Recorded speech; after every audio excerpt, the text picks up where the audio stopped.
លើខ្ញុំចាប់ដើមភ្លុកហើយ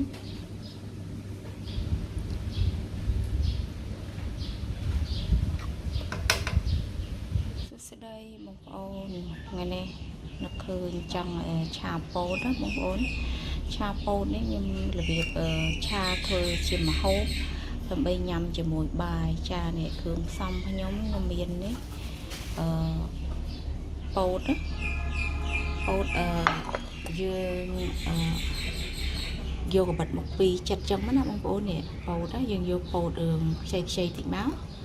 តែពោតខ្ញុំរឿងលាយខ្ចីយើងចាស់បន្តិចបងប្អូននេះចាខ្ញុំមានពោតមួយចានមានពងទាចំនួន2គ្រាប់មានខ្ទឹមសចិញ្ច្រាំស្លឹកខ្ទឹមហើយមានម្រេចមានទឹកត្រីស្ករប៊ីចេងបងប្អូន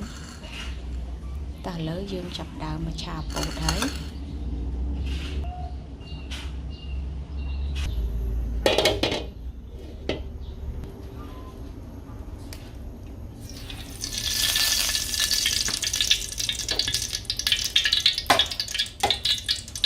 ដំបូងខ្ញុំជៀនពងទាសិនណាបងប្អូន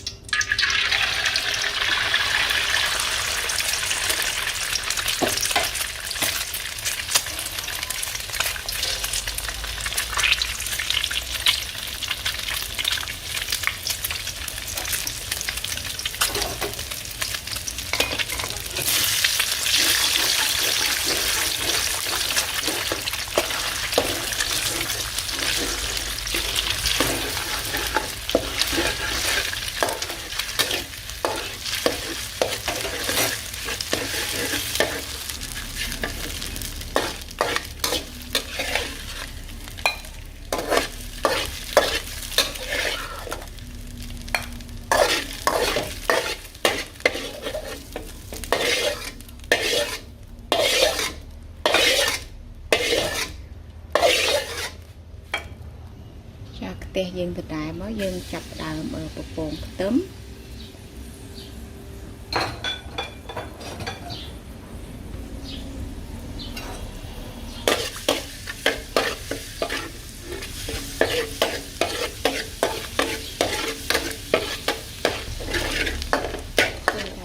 យើងក្រហមហើយយើងចាក់ពោតចូលណា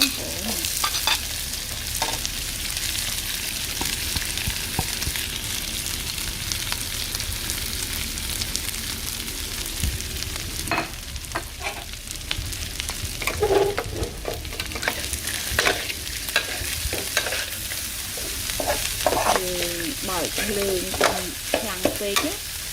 បើកភ្លើងល្មមមកដើម្បីលីងពោតយើងឲ្យឆ្អិនព្រោះពោតយើងនេះយើងឆាហ្នឹងឆាពោតឆាយបងប្អូនខ្ញុំម្ដងឆាម្ដងលីងចាបន្ទាប់មកយើងត្រូវចាក់ទឹកចូលតិចមកដើម្បីឲ្យពោតយើងឆ្អិនល្អ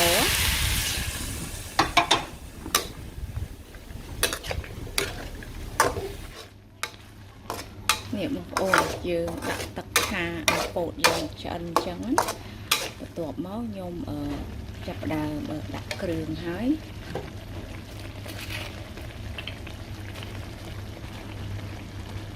ដំបូងចាក់ទឹកត្រីចូល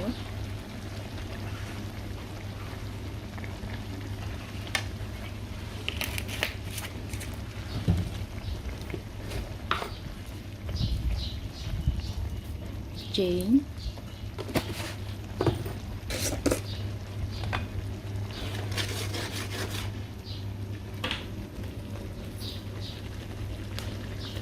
ស្ករបងប្អូន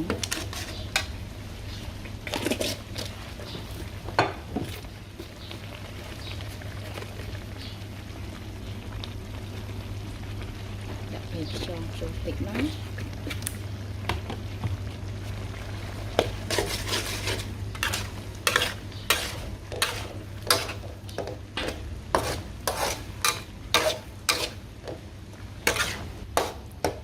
តបយើងដាក់គ្រឿងចូលចឹងហើយយើងនឹងភ្លក់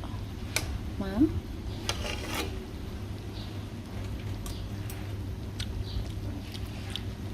ចាឃើញថាឆាពោតយើងល្មមហើយបន្ទាប់មកខ្ញុំបង់ស្លឹកខ្ទឹមចូល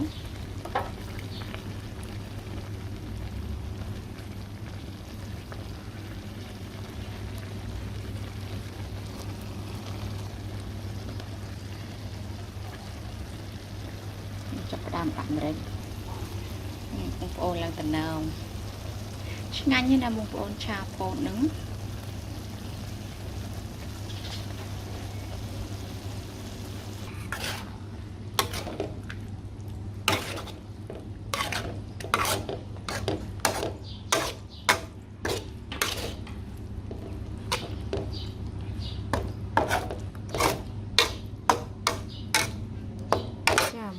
នេះឆាពោតខ្ញុំណាឆារបៀបហ្នឹងយើងទុកសម្រាប់ញ៉ាំជាមួយបាយបងប្អូនឆ្ងាញ់ណាស់បងប្អូនឆាពោតណាឥ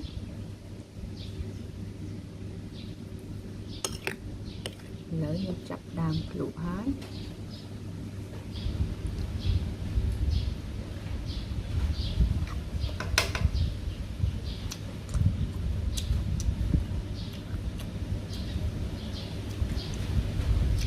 ខ្ញុំឆាពោតសឆ្ងាញ់ជាងពោតក្រហមបងប្អូនព្រោះពោតសវាមានជាតិម្សៅច្រើន